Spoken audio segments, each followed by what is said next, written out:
भावना अपनी माँ यशोदा के साथ मिलकर एक बुटीक चलाती थी। भावना जब छोटी थी तभी उसके पिता का निधन हो गया था। उसके बाद उसकी माँ ने सिलाई का काम करके भावना को पाल पोस कर बड़ा किया। अब भावना भी अपनी माँ की तरह ही बहुत अच्छी सिलाई करती थी। भावना, मेरा सलवार कुर्ता तैयार हो गया ना? मुझे शाम को फंक्शन में जाना है। आंटी जी, सूट पूरा रेडी है, बस डिजाइनर बटन लगाने बाकी है। मैं आपको आधे घंटे में दे दूंगी। आप सलवार में डिजाइन डोरी बोल रहे थे ना, वो दुकान पर खत्म हो गई है, इसलिए माँ बाजार से लेने गई है। जैसे वो लाएंगी मैं आपका सूट तैयार कर दूंगी। वो लीजिए, माँ आई गई। अरे सुमन बहन जी, सूट जल्दी करवा दो, शाम का फंक्शन है। चिंता मत करो रेखा बहन जी, मैं सामान ले आई हूँ, बस लगाना रह गया है। मैं आपको आधे घंटे में फोन कर दूंगी। माँ, तुम पहले रोटी खा लो, इतनी देर से बाजार में घूम रही हो। लाओ बटन और डोरी मुझे दो, मैं लगा देती हूँ। अरे मैं तुझे बताना ही भूल गई, अभी बाजार में पता है कौन मिला था? कौन मिला था माँ? अरे तुम्हारे पापा जिनकी फैक्ट्री में काम करते थे, उनकी पत्नी मिली थी। सुमित्रा देवी नाम है, बहुत अच्छे लोग थे। उनकी बेटी तुम्हारे बराबर की है। तुम्हारे पापा के जाने के बाद फिर हम लोग यहाँ रहने के लिए आ गए तो उनसे कभी मुलाकात ही नहीं हुई। आज मिली तो बता रही थी उनकी बेटी की शादी आ रही है। मैंने भी उन्हें बताया कि हम बुटीक चलाते हैं, तो खुश हुई सुनकर। बोल रही थी अपनी बेटी की शादी के लिए थोड़े सूट सिलवाने हैं। तो मैंने कहा कोई बात नहीं, दे जाना, अच्छे से तैयार कर देंगे हम लोग। क्यों, ठीक है ना? हाँ ठीक है माँ। वैसे वो कब आएंगे? वो कल आएंगी अपनी बेटी के साथ सूट देने के लिए। अगले दिन सुमित्रा देवी अपनी बेटी मधु के साथ शादी के सूट देने के लिए आ जाती हैं। ये मेरी बेटी मधु है, इसी की शादी है। अच्छा, चिंता मत करो बेटी, हम तुम्हारे लिए शादी का बहुत बढ़िया सूट तैयार करेंगे। भावना बहुत ही अच्छे डिजाइनर सूट तैयार करती है। आओ मधु, मैं तुम्हारा नाप ले लेती हूँ। जल्दी लेना, मुझे काम से जाना है। इसका मतलब तुम मुझे घर नहीं छोड़ोगी? मैं यहाँ से फिर अकेली घर जाऊँ? हाँ मम्मी, मुझे बहुत जरूरी काम से जाना है। एक काम करो, आप ऑटो या कैब बुक कर लेना। अच्छा, मुझे आने में थोड़ी देर हो जाएगी। हो गया, मैं जाऊँ? हाँ, मैंने नाप ले लिया है। मधु वहां से चली जाती है। इसे पता है कि मुझे ये ऑटो और कैब बुक करने नहीं आते, फिर भी बार बार वही गलती करती है। शादी सर पर है और इसे घूमने से ही फुर्सत नहीं है, कहीं भी निकल जाती है। कौन समझाए, बिल्कुल नहीं सुनती। इसके पापा से कुछ कहूँ तो वो कहते हैं कोई बात नहीं, मायके में ऐश करने दो। आंटी जी, मैं आपकी कैब बुक कर देती हूँ। सुमित्रा जी, कैब आने में अभी टाइम है, मैं सामने की दुकान से चाय मंगवा लेती हूँ, थोड़ी चाय पी लेना। भावना कैब बुक कर देती है। सुमित्रा देवी चली जाती है। तुम गुलशन की वाइफ से कपड़े सिलवा रही हो? अच्छा, उन्होंने बुटीक खोला हुआ है, सुनकर बड़ी खुशी हुई। गुलशन भी बहुत ईमानदारी से मेरी दुकान पर काम करता था, बहुत ही नेक इंसान था वो। मुझे पता है, इसीलिए मैंने सोचा मधु की शादी के सूट सिलवा लूंगी तो थोड़ा उन्हें भी फायदा हो जाएगा। मधु नहीं आई तुम्हारे साथ? तुम अकेली आई हो? वो घर में टिकती कहाँ है, पता नहीं कहाँ घूमती रहती है। शादी के दिन नजदीक आ रहे हैं, थोड़ा तुम भी समझाया करो। चलो कोई बात नहीं, आ जाएगी थोड़ी देर में। भावना और उसकी मम्मी मधु की शादी के सूट तैयार करने लगती हैं। सारे सूट सुमित्रा देवी के घर पहुंच गए थे। सूट बहुत ही सुंदर तैयार किए हैं भावना बेटा, तुमने इन पर बहुत ही सुंदर डिजाइन किया है। मधु देखो, तुम्हारी शादी के सूट आ गए हैं। मम्मी, आपको पता है मुझे इन सब में कोई इंटरेस्ट नहीं है। आपको ठीक लग रहे हैं ना? तो बस अभी मेरे पास टाइम नहीं है, मेरी पार्लर की बुकिंग है, मुझे पार्लर जाना है। मधु, कल शादी है, तुम अकेले पार्लर जा रही हो, किसी को साथ ले जाओ। मम्मी, अब मैं कोई बच्ची नहीं हूँ, आ जाऊंगी थोड़ी देर में। अच्छा आंटी, मैं चलती हूँ। भावना चली जाती है। अगले दिन मधु की शादी थी। सुमित्रा देवी और उनके पति ने शादी की सारी तैयारी कर ली थी। सुमित्रा देवी ने भावना और उसकी माँ यशोदा को भी शादी में बुलाया था। सब लोग शादी में पहुंच चुके थे, बस इंतजार था तो मधु के मंडप में आने का। पर जैसे ही सुमित्रा देवी मधु को लेने के लिए उसके कमरे में जाती हैं, वो देखती हैं कि मधु वहां नहीं है। मधु एक चिट्ठी छोड़कर भाग गई थी। तभी भावना वहां से गुजरते हुए सुमित्रा देवी को रोता हुआ देख लेती है। उसे ये बात पता चल चुकी थी कि मधु शादी छोड़कर चली गई है।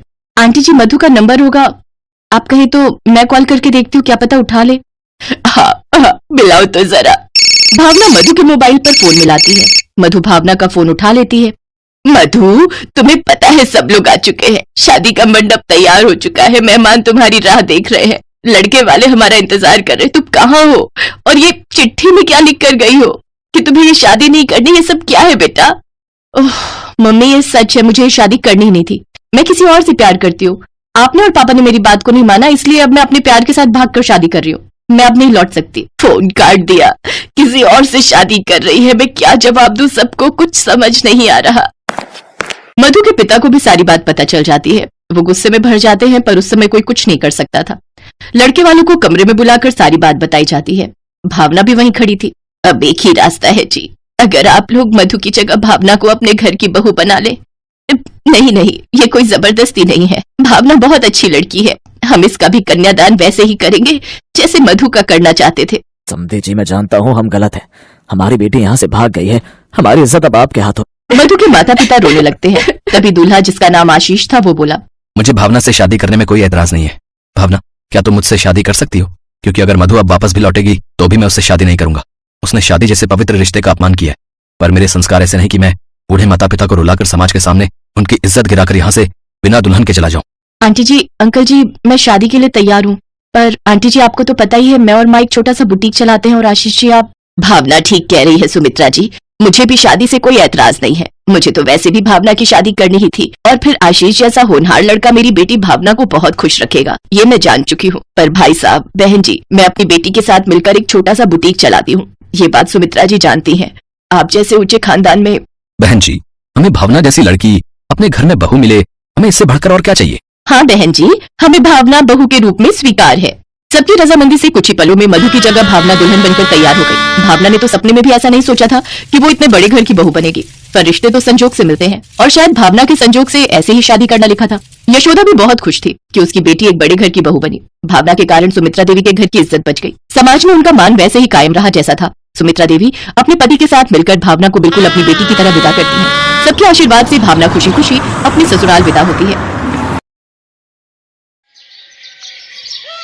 प्रतापनगर में सुंदरलाल नाम का एक दर्जी अपनी पत्नी शांति और बेटी संध्या के साथ रहता था।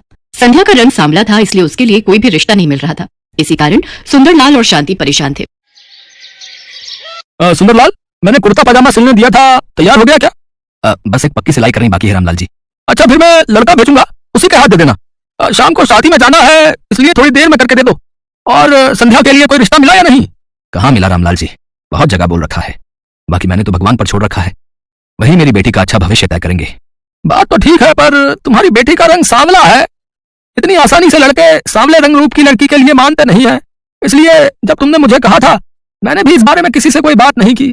अच्छा, चलता हूँ, कपड़े भिजवा देना है। सुंदरलाल देखता है रामलाल की बातें संध्या सुन चुकी है, इसलिए उसने बात बदलनी चाहिए। संध्या बेटी, तू रामलाल की बातों का बुरा नहीं मानना, वो तो बस। बापू, मुझे पता है मेरे कारण आपको कितना सुनना पड़ता है, सब कितनी बातें बनाते हैं, मुझे अच्छा नहीं लगता। ना बेटिया ना, ऐसा कभी मत सोचना, तू तो हमारी जिंदगी से बढ़कर हमें प्यारी है। मैं भी आप दोनों से बहुत प्यार करती हूँ बापू। अच्छा लाओ, कुछ कपड़े मैं सिल देती हूँ, आप थक गए होगे। संध्या का उदास चेहरा देखकर सुंदरलाल उस समय चुप हो जाता है। संध्या कपड़े सिलने लगती है। संध्या भी सुंदरलाल की तरह बहुत अच्छे कपड़े सिलती थी। एक दिन उस राज्य के राजकुमार का जन्मदिन था, जिसमें पूरे नगर को न्योता दिया गया था। सुनो सुनो नगरवासियों, ध्यान से सुनो, राजकुमार वीर सिंह के जन्मदिन की खुशी में पूरे नगर को दावत का न्योता दिया जा रहा है। राजा भानु प्रताप सिंह और रानी सुनंदा अपने बेटे वीर सिंह का 25वां जन्मदिन धूमधाम से मना रहे हैं। अरे वाह, राजकुमार वीर सिंह के जन्मदिन की दावत सचमुच देखने वाली होगी। मैं तो बहुत सुंदर तैयार होकर जाऊंगी। मैं भी। पर हम राजकुमार को क्या उपहार देंगे? ऐसे खाली हाथ जाना तो अच्छा नहीं लगेगा।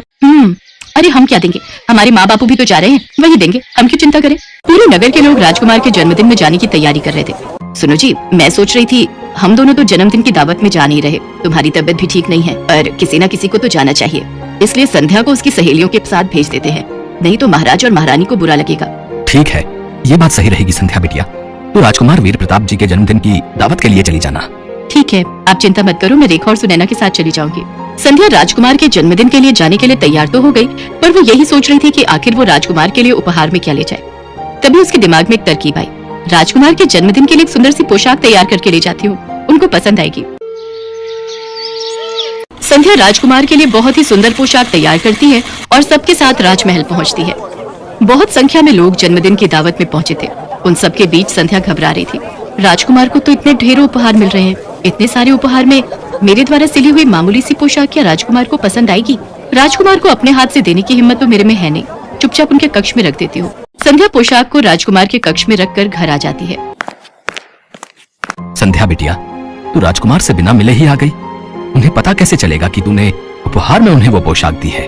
कोई बात नहीं बापू, वैसे भी अब तक राजकुमार इतने सारे उपहारों के बीच मेरी दी हुई पोशाक भूल भी चुके होंगे। संध्या जैसा सोच रही थी वैसा कुछ भी नहीं था। राजकुमार जब कमरे में पहुंचा तो उसने वो पोशाक वहां रखी देखी। अरे, ये उपहार मुझे किसने दिया है? ये तो बहुत सुंदर पोशाक है, अद्भुत। मुझे जहां तक याद है सबने मुझे उपहार दिए।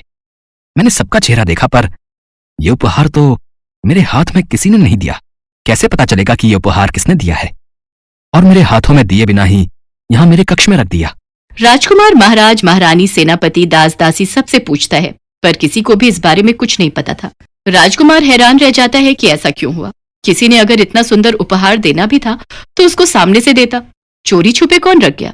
राजकुमार वापस अपने कक्ष में आता है, तभी उसकी नजर अपने द्वार पर अटके एक दुपट्टे के टुकड़े पर जाती है। राजकुमार महल की सभी दासियों से दुपट्टे के टुकड़े के बारे में पूछता है, पर किसी भी दासी के पास ऐसा दुपट्टा नहीं था। राजकुमार को यकीन हो जाता है कि ये टुकड़ा यकीनन उसी लड़की के दुपट्टे का है जो उसके कमरे में वो पोशाक रख कर गई है। राजकुमार इस बात का पता लगाने के लिए पूरे नगर में सैनिकों को भेजता है। वो पोशाक किसने दी उसके लिए सब मना कर देते हैं। भाई, हमने तो बहुत महंगा उपहार दिया था। राजकुमार को चांदी की प्याली दी थी। हमने ये उपहार में पोशाक नहीं दी। उस समय सुंदरलाल, उसकी पत्नी और बेटी संध्या जरूरी काम से नगर से बाहर गए हुए थे, इसलिए उनसे पता करना रह जाता है। पर सैनिक ये बात राजकुमार को नहीं बताते। राजकुमार बहुत परेशान था। अब तो उसके पास एक ही रास्ता था, इस दुपट्टे के टुकड़े की असलियत जानने का। माँ, पिताजी, अब मेरे पास एक ही रास्ता है। मैं अपना स्वयंवर रखना चाहता हूँ, ताकि उस स्वयंवर में सभी लड़कियां आए और वही पोशाक पहने जो उन्होंने मेरे जन्मदिन के उत्सव में पहनी थी। मुझे पता चल जाएगा कि यह दुपट्टे का टुकड़ा किसका है। फिर मैं उसी लड़की से विवाह करूंगा। इससे मुझे अपने प्रश्न का उत्तर भी मिल जाएगा। ठीक है पुत्र, अब तुम इस योग्य हो चुके हो कि तुम अपना जीवन साथी चुन सको। जैसी तुम्हारी इच्छा पुत्र, हम आज ही नगर में तुम्हारे स्वयंवर की घोषणा करवा देते हैं। राजकुमार उस दुपट्टे के टुकड़े के बारे में किसी से कुछ नहीं कहता। वो तो चुपचाप उस बारे में जानना चाहता था जिसके दुपट्टे का ये टुकड़ा था। नगर में घोषणा कर दी जाती है और ये बात सुंदरलाल के कानों तक भी पहुंचती है। संध्या बेटी, तुम्हें भी स्वयंवर में जाना चाहिए। तुम्हारे पिताजी ठीक कह रहे हैं संध्या बेटी। नगर की सभी लड़कियां स्वयंवर के लिए जा रही हैं। अगर तुम नहीं गई तो महाराज क्रोधित हो जाएंगे। उन्होंने नगर की सभी युवा कन्याओं को स्वयंवर के लिए आमंत्रित किया है। पर मेरा वहां जाने का कोई फायदा नहीं, क्योंकि मैं तो देखने में बिल्कुल भी सुंदर नहीं हूँ। राजकुमार तो मेरी ओर देखेंगे तक नहीं, फिर मैं वहां जाकर क्या करूंगी? बेटी, ये तो भाग्य की बात है। अगर तुम्हारे भाग्य में राज सुख लिखा है तो उसे कोई नहीं छीन सकता, और यदि नहीं लिखा तो तुम अपना कर्तव्य निभाकर लौट आना। नगर की सभी लड़कियां उसी पोशाक में राजमहल पहुंचती हैं जो उन्होंने राजकुमार के जन्मदिन के उत्सव में पहनी थी। राजकुमार की नजरें तो उस लड़की को ढूंढ रही थी जिसके दुपट्टे का टुकड़ा अभी भी राजकुमार के हाथ में था। राजकुमार ने आज वही पोशाक पहनी थी जो संध्या ने उसे उपहार में दी थी। इनमें से तो कोई भी लड़की वो नहीं है। आखिर ये किसके दुपट्टे का टुकड़ा है? कहीं मेरी ये योजना विफल ना हो जाए। राजकुमार अभी इस बारे में सोच ही रहा था कि तभी संध्या महल में प्रवेश करती है। संध्या ये देखकर हैरान रह जाती है कि राजकुमार ने वही पोशाक पहनी है जो उसने सिल कर दी थी। राजकुमार ने मेरी दी हुई पोशाक पहनी है, इसका मतलब राजकुमार को मेरे द्वारा सिली हुई पोशाक पसंद आई। ये देखकर मैं बहुत खुश हूँ। बापू और माँ अगर ये सुनेंगे तो वो भी बहुत खुश होंगे। संध्या अभी ये सब देखकर मुस्कुरा ही रही थी कि तभी राजकुमार वीर प्रताप की नजर उसकी पोशाक पर जाती है। यही है वो जिसकी मुझे तलाश थी। आप सब जानना चाहते हैं मैंने ये स्वयंवर क्यों रखा है? क्योंकि मैं अपना जीवन साथी चुनना चाहता था। जिस लड़की की मुझे तलाश थी आज वो मेरे सामने खड़ी है। मैं उसका नाम तो नहीं जानता, पर आज जो पोशाक मैंने पहनी हुई है उसी लड़की ने मुझे उपहार में दी थी। क्या वो लड़की मेरी जीवन संगिनी बनना चाहती है? सब लड़कियां एक दूसरे का चेहरा देख रही थी, क्योंकि उनमें से किसी ने भी ये पोशाक राजकुमार को नहीं दी थी। संध्या तो सच जानती थी।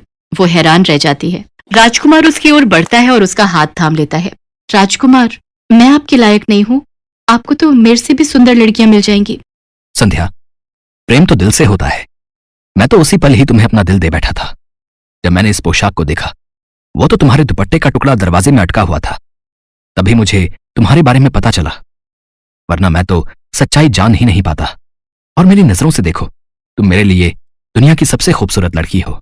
संध्या अपने दुपट्टे की ओर देखती है जो किनारे से फटा हुआ था। वहां खड़ी सभी लड़कियां हैरान रह जाती हैं। राजकुमार वीर प्रताप की बातें सुनकर संध्या की नजरें शर्म से झुक जाती हैं। उसके पश्चात सुंदरलाल और शांति को दरबार में बुलाया जाता है। फिर शुभ मुहूर्त में संध्या और राजकुमार वीर प्रताप का विवाह संपन्न होता है। आज संध्या के जीवन में दुनिया की सारी खुशियां थी।